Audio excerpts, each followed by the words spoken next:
If you want to see some details that may have left out in the show, just head over to Off the Clock with B. Scott. We did a new podcast with Andy where we go over the entire hunt. Let's do this.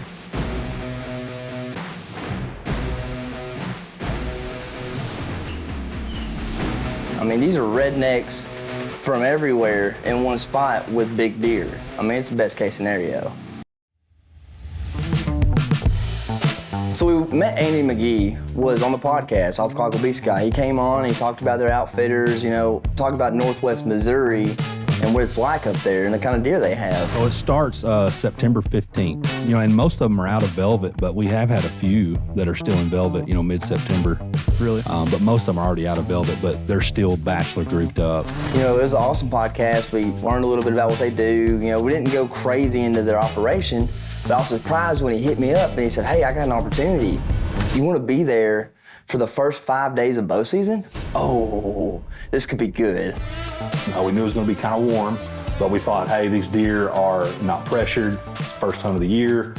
So I hit Dad up right away and I'm like, hey, you want to go to Northwest Missouri? And he's like, let's do it. Most of our hunting has been down south, so we was really excited to go visit Andy and his place up there. And we put it on the books and we was getting pumped up and excited to go. You know, so we're the Scots and we always into something always breaks or something. I don't know. I don't know why it's like this for us, but it is. Do you even know there's a gas station down here? It's only not your fault because there happened to not be a gas station here. Well, if you had read signs, you lost all the damn power. This Black Widow don't drink gas don't drink that diesel like mine, Daryl's truck. Our truck rations it. It doesn't matter how you ration diesel. If you stay lost 95% of the time, you're gonna run out of diesel. And that's why when we schedule our trip, we add, you know, a little bit of wiggle room, about an hour or so usually. And luckily we did. I can't look, dude. Just look real quick and park the truck and damn diesel involved. How much need a fuel stop? How we doing so far? Pretty good. We've only stopped 4 times in 3 hours, so we're making great time. Of course, it's no rush. We're not hunting today, but I think after this stop, we got at least one more so we can get some safety harnesses. And then we should be there. Northwest Missouri, Bucks and Beards Outfitters. We can stop drinking so many monsters and peeing in 5 minutes. This is my fault. I'm the brother the one that's been making the stop. Look at this wrap. This wrap is badass. And check it out. We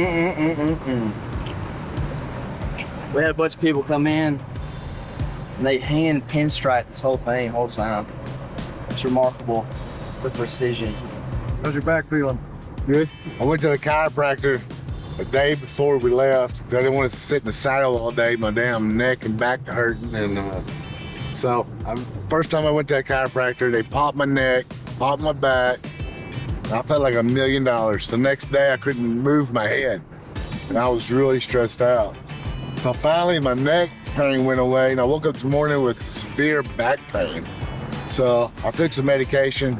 I'm feeling good right now. We're going to Northwest Missouri to Bucks and Beards Outfitters. We're going to do a little bit of whitetail buck action this week. Hopefully we get on a couple studs. Oh, we're traveling up north and Brandon notices the grease shot all over one of our rims. Here's part 1 of the problems. So we knew, you know, the hubcap's obviously missing. This is typical for us, just part of the adventure. We gotta go find one and install it before we can continue our journey. I figured out that I'm a sucker for cases. Okay, no matter what item I'm trying to secure, I'm like, I gotta have a nice case for this. We also had to stop at the Rogers Sporting Goods store. You know how it goes. To get our tags, and we had to pick up some knots. Let's just stay focused and get the hell out of here. Like, I'm thinking, all right, where can I put this where it's out of the way? A lot of knots. We had to get some other supplies.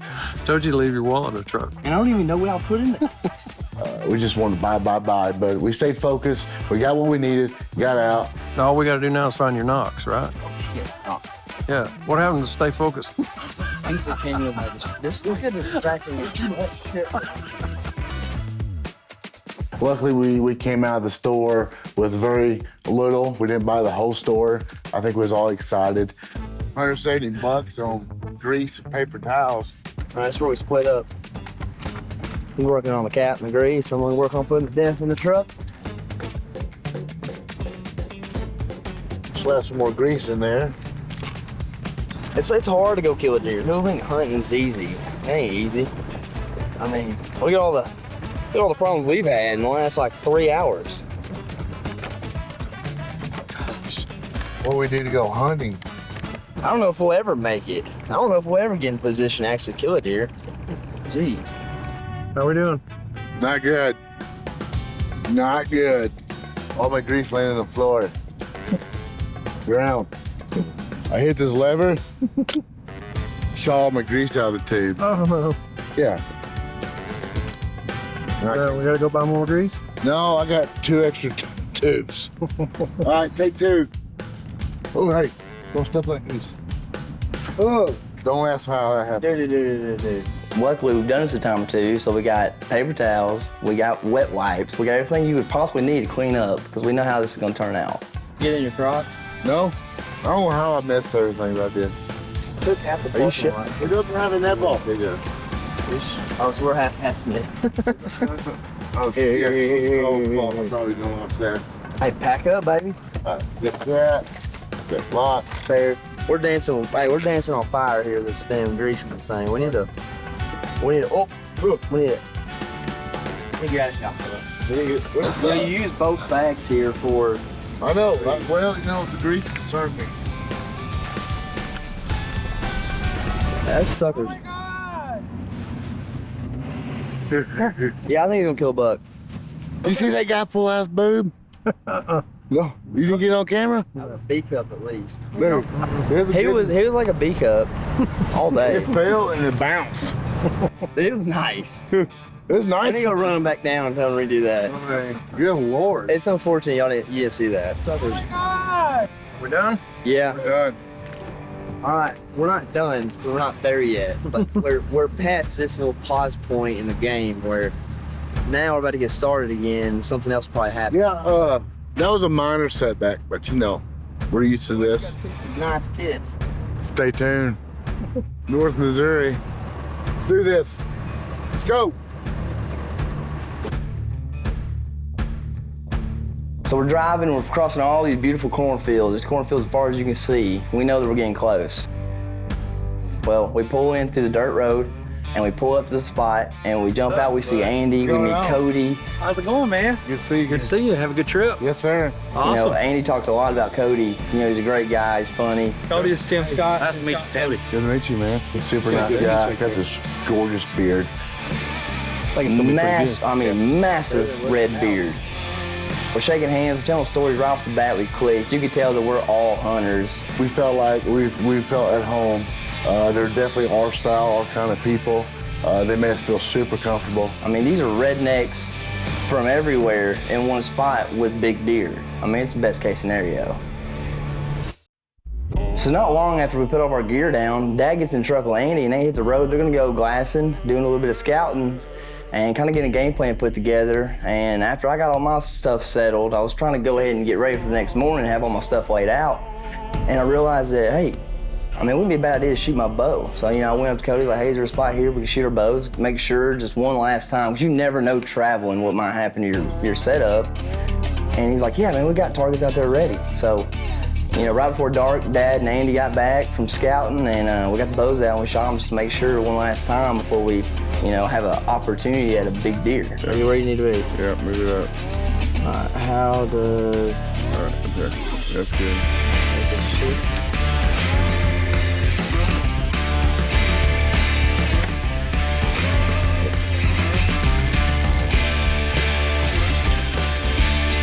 A little bit to the right, so we're going to make a slight adjustment. That's why you shoot everywhere you go.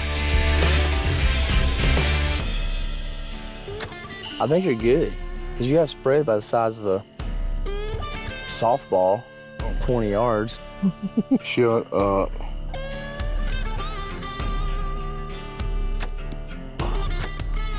That's money. Yeah. Wrap this shit up. It's done. See, don't you love it when it goes good? You come out here just to check your stuff, you shoot one time.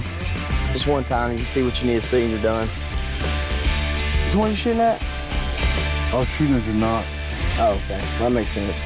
Yeah, man. You don't want to see my knot. I know, I was aiming at your knot.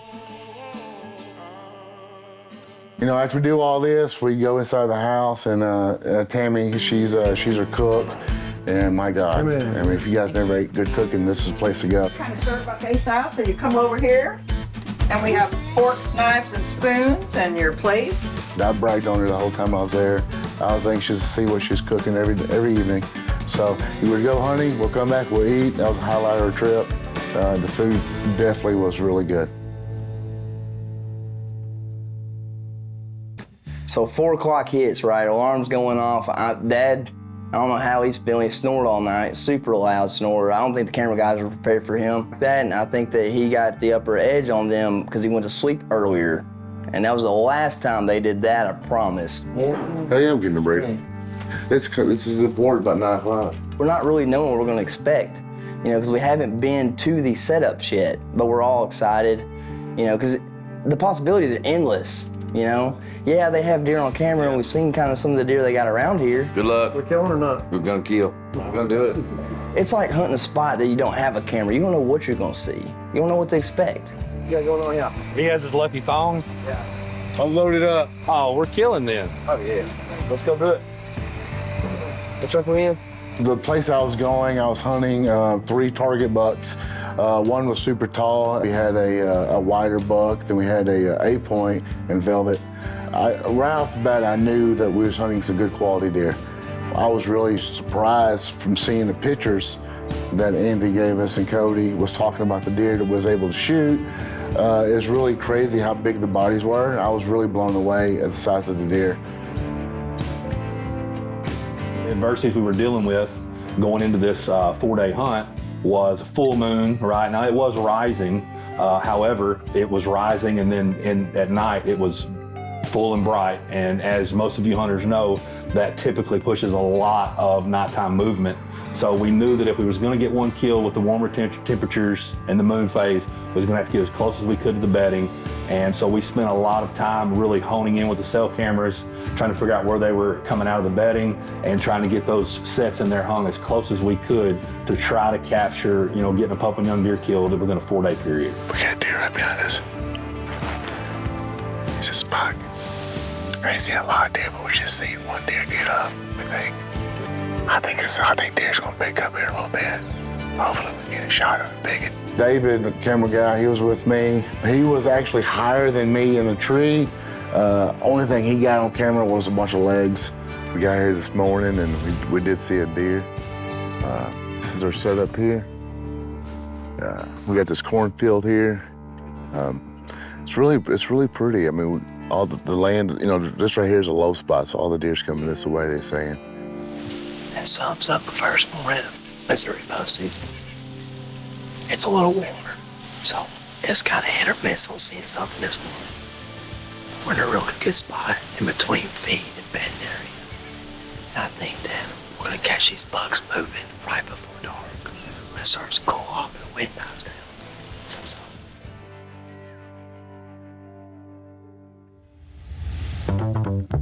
We got like cases and cases of monsters, you know, and we get all the way up there. That's one thing we forget, it's our monsters. So we did have to go get some monsters. Can I ask why you're filming inside our store? You don't want us to film in the store? I prefer it not. And I don't know what's wrong with the women, but they were mean up there. Yeah, we went in there and started filming, and we got kicked out of the store. They wouldn't let a camera guy film, so that was kind of fun. But I tried to convince her that no big deal, but she said, no, get out. So I was okay. They're all mean. I don't know why they're mean, but I don't think I spoke with one woman besides our cook that was nice. So if you're looking for a woman, stay in Arkansas. These 210 Yetis are badass. They're so big. So we'll go ahead and fill them up with ice and get ready to put some meat in there. We just put in 12 20-pound bags of ice. It could have easily held 22, 24 maybe. We just got back out in the stand. These bucks been hitting this area up really good in the evening time. So came here a little early. We got a good opportunity to shoot some decent deer today. So I think we're gonna get it done.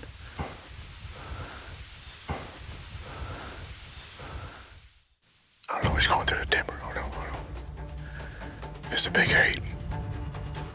You see him? He's right in front of me. He's about 70 yards. Boy, that's a big joker. The farm we had Tim hunting on, and we actually had an encounter with one of the shooters. He actually come down the trail we needed him to. Unfortunately, in the filming business, a lot of times what the hunter can kill, the camera can't kill it. Good Lord, that's a big deer. Big body deer. We had the cameraman a little bit higher to get a good over-the-shoulder shot of the kill, and unfortunately there were some limbs in the way and they really couldn't catch it on camera. He's going away. First afternoon was kind of slow for B. Scott. The problem you run into a lot of times in early season when you've got a 40-plus acre standing cornfield is where the buck's bedded. He has multiple trails that he exits that bed to go and feed.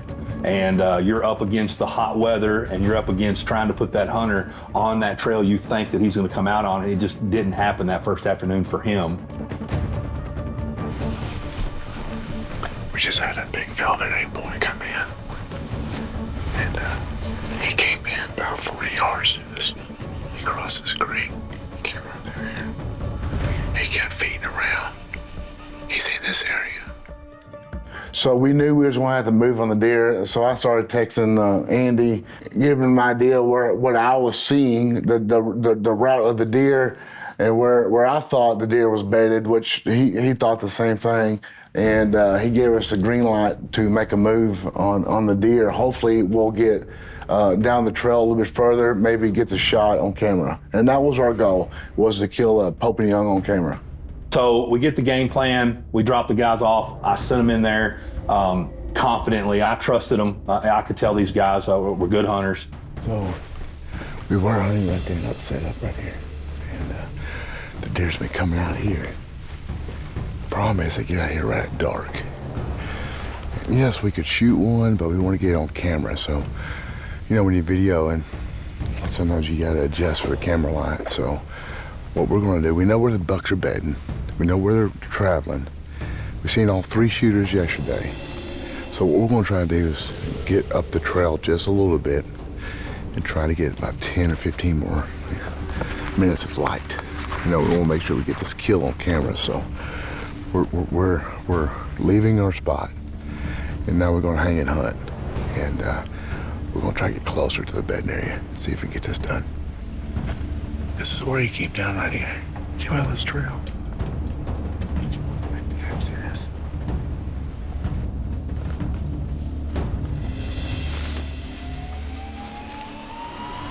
Alright guys, so we get up in the stand, it's about 3:30. Took us a while to get set up. We found a pretty good spot where we got some decent shots, about 20-yard shots, but we're a little close to the corn. There's a major deer run coming around over here. And they're gonna be close. If we see a buck tonight, it's gonna be close. So I felt pretty confident that we're in a good spot.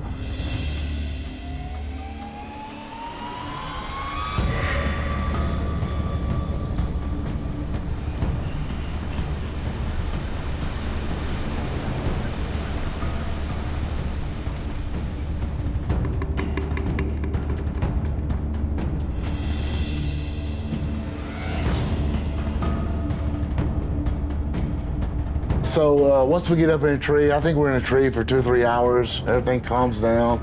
I look over to my right, and he was coming out of some thick stuff. It was pretty exciting. Everything happened fairly quickly.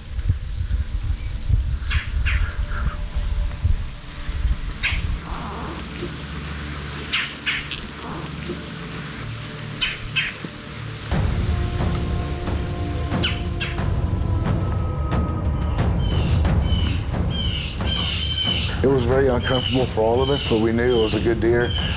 David was in an awkward position. I could see him shaking a little bit in the tree. I'm like, hey man, you're gonna scare the deer away, quit shaking, you know?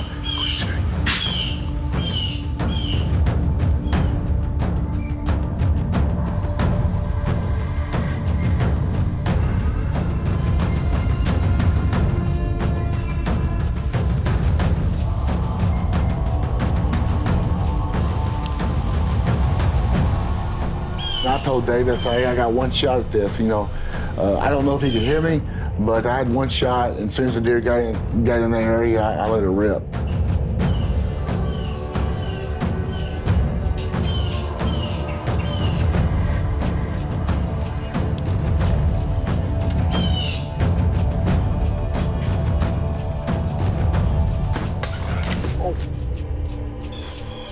I think he's done. We just shot one. Big tall 8-point. Pretty good shot. All right, go get down, check it out.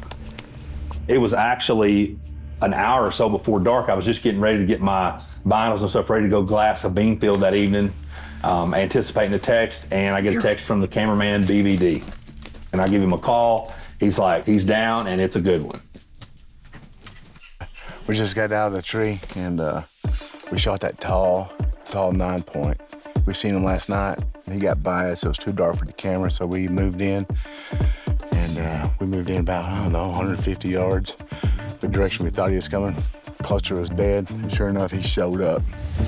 So in the evening of day 2, me and Cody sitting in a tree, you know, we're not seeing nothing. Giant squirrels still everywhere. These things are huge. I get a text from Dad. He said, hey, I just shot one. He just shot a good buck.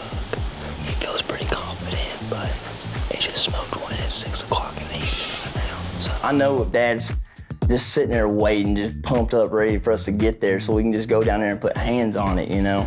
These guys ain't gonna believe this. We waited till everybody else got out of the stands, and got everybody together to recover this deer. You guys ready to go get it? We good? Yeah, we're good. I'm so glad you're here to drag this deer out. I was just gonna tell you, I twisted my ankle a minute ago. I bet. He did fall back there. I need crutches, I real bet he bad. did. He bet he did. Congrats. Thanks, Dude, Way to get it done, dude. Good job back there. congratulations, man. You a good one? Yeah, it's good. Like best you ever had? Yep, it's the best part. No way. That's awesome, dude. Let's go get it. Let's go. Let's do it. Let's go.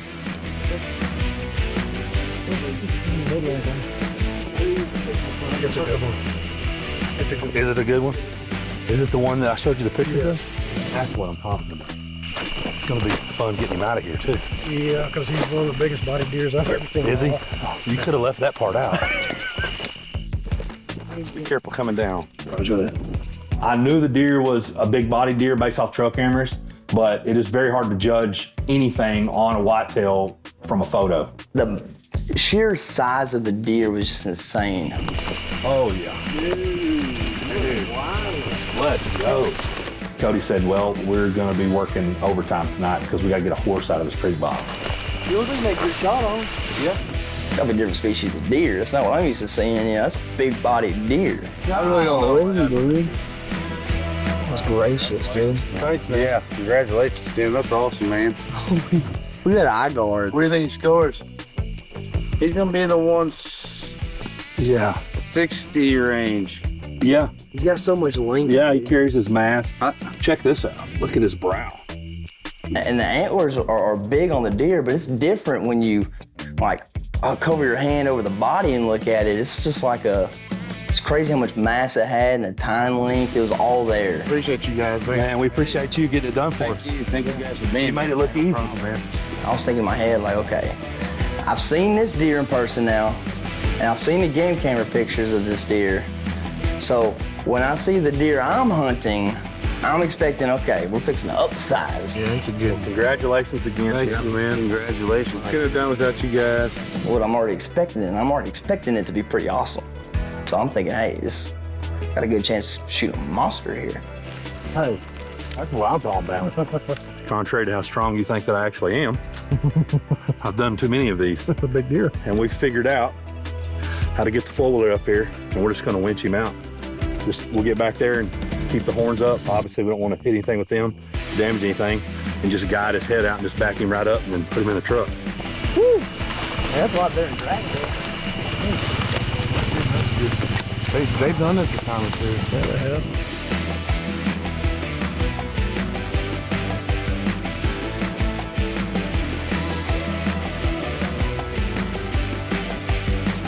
We'll put a link in the video. What outfitter this is. It's badass. You should come visit them. It's good eating. Big deer, good food. Can't go wrong. We got back to camp. We ended up sitting around the fire talking about what we've experienced, and it was a good time. I mean, we talked about more deer, the opportunity we had, and how we killed the deer. It was everything coming together. It was a really good experience for, I think, everybody. And I definitely encourage you guys to check these guys out. This particular buck was a lot of firsts. All right, it was the first Pope and Young buck Dad shot with a bow. Okay, it's the first buck to be killed at the outfitter. It was our first time at the outfitter. You know, it was the first buck that made me think, holy crap, out-of-state hunting's awesome. And I'll be the first one to tell you I was pumped up for the next day, because now it's my turn.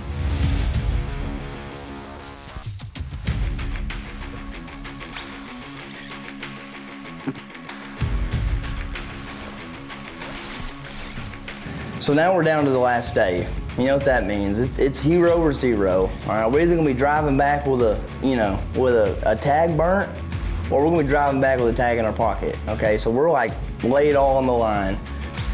This is where it gets really stealthy, because we're behind enemy lines right now. Let's just say that. There was 2 other shooter bucks that were still in the area, still running the same route. We was there. We was in there. Been hunting about 90 yards away from where we're at right now. We're having a hard time getting a buck in here at daytime. We think he might be here in the truck when we get dropped off. So we came from a different angle, crossed the creek, snuck in here, got hung up and set up a little early to see if we can't let it die down. And hopefully he'll come down this ridge line and we'll smoke him. Man, it looked good.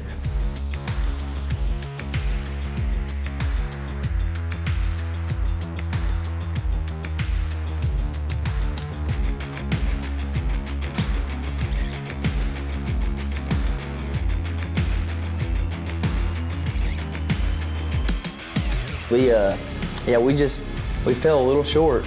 There was deer in there. We could tell there's thick bedding all in the area we were, and we were just expecting any second for, shooter buck to walk out, and it didn't happen. But anyways, that wrapped up our bow season in Missouri. So we were still pumped up though. Dad shot a huge buck. I mean, it was a win overall. So I mean, all in all, the atmosphere, the way it felt, it didn't feel like a country club. It felt like I was around a bunch of buddies at a camp, deer camp. I mean, it was not much different than Dallas County. That's what it felt like, other than humongous deer in cornfields. Really, the most important thing for us here is to make sure that you, the hunter, have a good experience. The kill is nice. It's awesome high-fiving with your buddies when you kill the deer, but you're only spending a short amount of time in the tree trying to kill the animal the week you're here. The rest of the time is spent around the camp house, around the fire, eating, drinking, having a good time. And to me, that's what's important, because that's what not only makes you family, but it makes you feel connected enough where you want to come back time and time again. And that's what is rewarding to me. Obviously, when a plan comes together like this, it doesn't always happen that way, but when it does, it's rewarding. It's kind of the cherry on top. But having you have a great experience is really what we're here for.